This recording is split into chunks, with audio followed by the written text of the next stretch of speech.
오전장 시황 전해드리겠습니다. 간밤에도 잭슨홀 미팅에 대한 주목에 관심이 쏠렸습니다. 파월 연준 의장이 어떤 발언을 내놓을지 모두가 그 입에 주목을 했는데요. 금요일에 매파적인 발언을 할 것이다라는 전망이 커지면서 3대 지수 모두 하락으로 마감을 했습니다. 다음으로 환율 살펴보도록 하겠습니다. 안정세를 보이는 듯한 했던 이 환율 3거래일째 연속으로 상승하고 있는데요. 오늘은 좀 돌아섰습니다. 오늘은 1341원 40전에서 거래가 되고 있습니다. 하지만 원화 가치가 빠른 속도로 하락을 하고 있고 유럽의 에너지 위기로 유럽의 경기 침체가 우려되고 있고 또 이 고도의 긴축 경계감 또 중국의 부진한 경기 때문에 올해 말까지 원화 가치가 하락을 할 수 있다라는 전망이 나왔습니다. 그렇기 때문에 환율의 동향도 계속해서 살펴보셔야 할 것 같습니다. 다음으로 시간대 지수 현황 살펴보도록 하겠습니다. 먼저 코스피 지수입니다. 오늘 코스피와 코스닥 모두 상승으로 출발했습니다. 6거래일 만에 상승 전환에 시도하는 모습인데요. 먼저 코스피 같은 경우 시작 지수 0.45% 오른 2,446포인트에서 시작을 했습니다. 이에 2,450포인트 위까지 올라갔지만요. 곧바로 다시 탄력을 좀 잃은 모습입니다. 현재는 하락으로 돌아섰습니다. 0.04% 내린 2,434.35포인트를 지나가고 있습니다. 다음으로 코스닥 지수도 살펴보도록 하겠습니다. 오늘 코스닥도 상승으로 문을 열었습니다. 0.63% 오른 788.36포인트로 시작을 했는데요. 코스닥도 역시 장 초반에 고점을 형성했습니다. 1.14% 오른 792.39포인트의 고점을 만들었지만 이내 코스닥도 힘을 잃은 모습입니다. 현재는 0.13% 오른 784.42포인트 지나가고 있는 모습입니다. 오늘 장 후로 가서 이 상승 탄력을 받아서 코스피 2,450포인트를 위로 올라갈 수 있는지 또는 코스닥은 800포인트 위로 올라갈 수 있는지 지켜보시면 좋을 것 같습니다. 다음으로 투자자별 매매 동향도 살펴보겠습니다. 오늘 코스피와 코스닥에서 오늘도 개인이 매수세를 유지하고 있습니다. 코스피에서는 개인이 193억 원 사들이고 있고요. 외국인도 오늘은 매수로 전환한 모습입니다. 550억 원가량 물량을 담고 있는 모습이고요. 기관은 오늘 코스피에서 726억 원가량 팔고 있는 모습입니다. 다음으로 코스닥에서는 개인이 454억 원 사자세 보여주고 있고요. 외국인은 452억 원의 물량을 팔고 있습니다. 반면에 기관은 68억 원가량 사들이고 있습니다. 다음으로 업종별 등락도 살펴보도록 하겠습니다. 먼저 코스피입니다. 코스피에서는 먼저 상단에 위치한 업종 음식료업 그리고 비금속 광물, 종이 목재 업종이 상승 중인데요. 그중에서도 종이 목재 업종 살펴보도록 하겠습니다. 종이 목재 업종에서 무림 PMP 그리고 무림 페이퍼 이런 재질 관련 종목들이 탄력을 받고 있는데요. 펄프 가격이 전월 대비 또 올랐다는 뉴스가 나왔습니다. 하반기에 이익이 늘어날 것이다라는 전망으로 오늘 무림 PMP가 6% 가까이 상승하면서 4,740원에 거래가 되고 있습니다. 다음으로 또 다른 업종 살펴보도록 하겠습니다. 다음 업종은요, 음식료 업종입니다.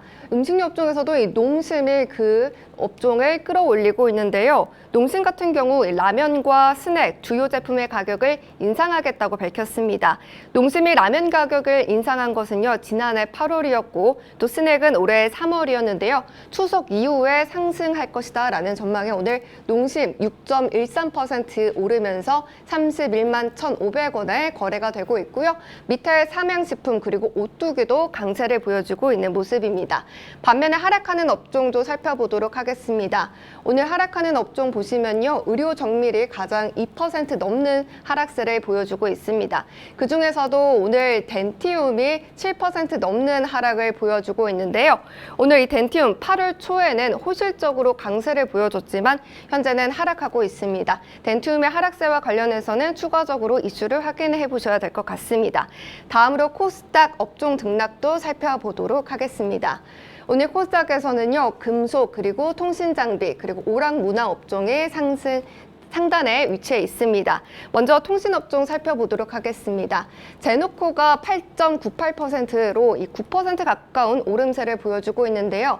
제노코 같은 경우는 방산주와 엮여 있습니다.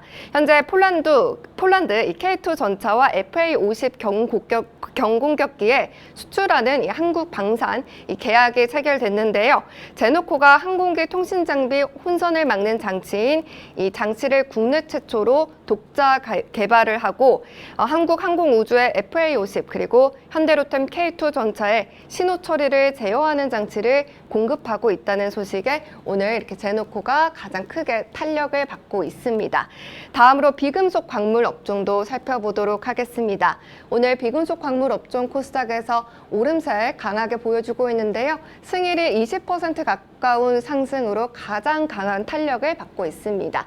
오늘 승일이 18,050원 부근을 지나가고 있고요. 52주 신고가를 달성했습니다. 다음으로 하락하는 업종도 살펴보도록 하겠습니다. 코스닥에서는 오늘 하락하는 업종, 음식료, 담배, 그리고 종이 목재가 코스닥에서는 하락을 하고 있는데요. 음식료, 담배 업종 하락하는 것 보면은 일단 KC피드가 4% 넘는 하락, 그리고 한탑도 4% 넘게 하락하면서 업종을 끌어내리고 있습니다. 반면에 이렇게 하락하는 속에서도 오늘 비피도가 16% 넘게 올라가고 있고요. 한국 맥널티도 6% 넘는 상승을 보여주고 있습니다. 한국 맥널티 같은 경우에는 어제도 강세를 보여줬는데요. 어제 브라질의 커피 수확량이 급감했다는 소식에 반사이익으로 어제 강세에 이어서 오늘도 오름세를 보여주고 있습니다. 현재 6,840원에 거래가 되고 있는 모습입니다. 다음으로 시가총액 상위 종목도 살펴보도록 하겠습니다. 먼저 코스피 시가총액 상위 종목 살펴보도록 하겠습니다.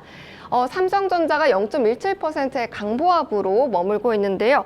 사실 장전에 갤럭시 Z 폴드와 플립 이 4의 사전 판매가 100만 대에 육박했다라는 소식에 좀 강세를 보여주지 않을까 기대를 했습니다. 하지만 외국인의 매도세가 강합니다. 따라서 현재 강보합에 머무르고 있고요. SK 하이닉스가 약보합 그리고 삼성 SDI는 0.34%의 강보합을 보여주고 있습니다. 반면에 이 시가총액 상위 종목에서 현대차와 기아가 오늘 파란불을 켠 모습인데요. 현대차와 기아 이 전기차 보조금 제외로 현대차는 20만 원을 넘기지 못하고 하락으로 돌아섰고 기아도 8만 원대 아래로 내려온 모습입니다. 다시 내려왔지만 현재 정의선 회장이 미국으로 출국을 했습니다. 전기차 보조금 제외에 대해서 대응을 하기 위해서 출국을 했는데요. 향후의 방향성도 체크해 보시면 좋을 것 같습니다. 다음으로 코스닥 시가총액 상위 종목도 살펴보겠습니다. 오늘 코스닥 시가총액 상위 종목에서는요. 셀트리온 삼형제가 강세를 보여주고 있습니다. 셀트리온 삼형제 사실 2분기 실적을 발표하고 주가가 하락세를 보여줬는데요. 현재 이 시장의 우려가 과도하다라는 전망이 나오면서 오늘 셀트리온 헬스케어 그리고 셀트리온 제약이 강세를 보여줬는데 현재는 보합권에 머무르고 있습니다. 셀트리온 헬스케어는 0.28% 올라간 72,000원에 거래가 되고 있고요. 2차 전지주들은 전반적으로 혼조세를 보여주고 있습니다. 첨보가 4% 넘게 하락을 하면서 22만 1,500원에 거래가 되고 있고요. 에코프로비엠은 1% 넘는 상승으로 11만 2,700원에 거래가 되고 있습니다. 2차 전지 같은 경우도 인플레이션 간축 법안과 관련해서 보조금을 지급받기 위한 기준이 2023년에 50%에서 최종적으로는 2029년 이후부터는 100%까지 확대될 가능성이 있는데요. 광물에 있어서 중국의 의존도가 높아서 2차 전지주 한국에서 우려가 된다라는 리포트가 나왔습니다. 이 소식에 혼조세를 보여주고 있는 모습입니다. 반면 펄어비스 그리고 카카오게임즈 오늘 파란불을 켠 모습이 포착되고 있습니다. 지금까지 11시 시황 전해드렸습니다.